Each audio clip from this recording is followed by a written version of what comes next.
dedicated to the ignorant. This is how Putin gets what he wants from Ukraine. Claims to those who say that Russia is losing, the Russians beyond any under-the-table agreements with the internationalists on the course of the war do not want to go to a major war, as in such a case the rapid rise of their economy will be interrupted. Therefore, in having already taken a fifth of Ukraine, they're following a different tactic with strategic maneuvers and boring energy targets to exhaust the Zelensky government and turn the citizens against it. German newspaper Frankfurter Allgemeine Zeitung explained that with Russian bombing of energy infrastructure, the Ukrainians are facing difficult days. 10 million Ukrainians without electricity, it writes in its headline.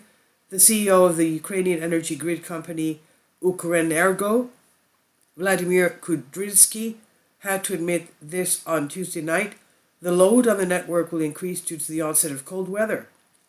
Therefore, precautions must be taken for significant power failures, he said. According to Mayor Vitaly Klitschko, the situation in Kiev remains difficult despite the stabilization of the network. Electricity is still scarce. Heating systems in residential areas will be supplied with the necessary electricity from decentralized generators in the event of a power outage, he said. Evacuation of Kiev, which was speculated a few days ago, is not planned, he said. Specifically, according to RIA Novosti, Dmitry Zakharuk, managing director of Ukrainian energy company DTEK, quantified the extent of power outages. According to him, about 40% of consumers in Ukraine are still without electricity. Due to severe damage to the power system, power outages will also last longer. Therefore, there will continue to be unscheduled emergency outages.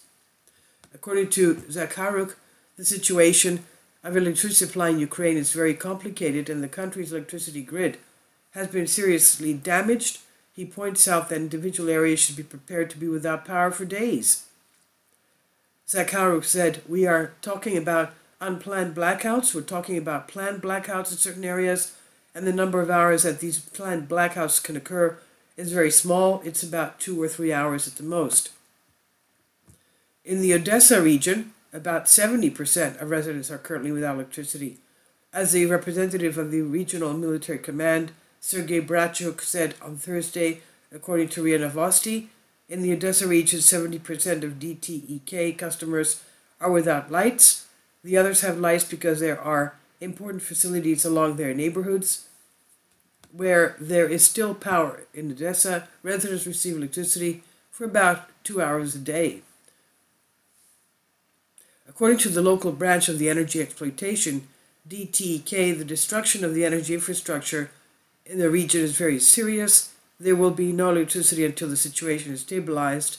Bratchuk said. Ukrainian news agency Unian also reports the extent of power outages in the Odessa region at 70%.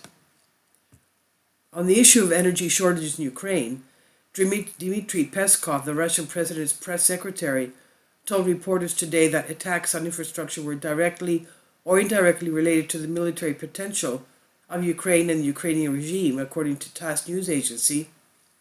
The civilian blackouts are the result of attacks on military infrastructure prompted by Kiev's reluctance to negotiate with Russia. Regarding the massive attack by the Russian armed forces on Ukrainian military command system, the related energy facilities on November 15, which according to Russian information left even 20 million people without light and heat, Peskov stressed. We're talking about those infrastructure facilities that are directly or indirectly related to military potential of Ukraine and the Ukrainian region. The reluctance of the Ukrainian side to solve the problem, to start negotiations, the behavior of the Ukrainian side, which refuses to understand the text of the Istanbul Accords, and so on. These are all consequences. We need to talk about that as well, he's emphasized.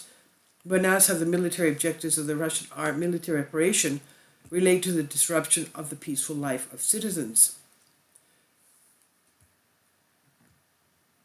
And this I've translated for you from a Greek article. Please leave your comments. Thank you for your support. Kindly support my Patreon account.